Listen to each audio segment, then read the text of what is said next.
you need technology.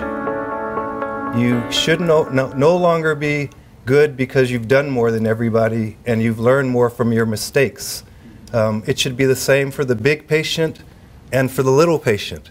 The skinny patient shouldn't get a better outcome than the heavy patient. They should both get their limb aligned properly. So here's how we do it.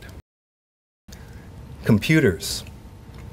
Don't measure 10 times and cut once.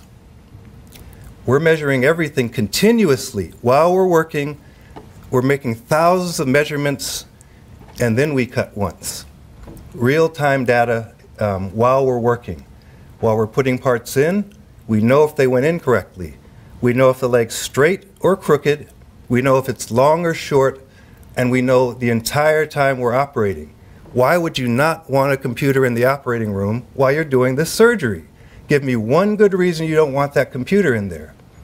If the surgeon says, because it took longer, what do you want? Do you want it to be a few minutes shorter, or do you want it to be done properly the first time? Every major hospital in this area today has computer technology. When I came here in '08, we did the first robotic partial knee in the history of Los Angeles. Now every competing hospital has computers, all of them. And we did it first.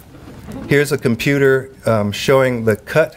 We cut the bone. Before we cut it, we can see what it's going to do, and then we can check it. In hips, we can get that implant through that tiny incision. If you're a big patient or if you're skinny, we still should put it in right. It doesn't depend on our vision to get it right. And we look at the computer screen at any time during the surgery to see if the parts have moved or if they're still in the right place. It just makes sense.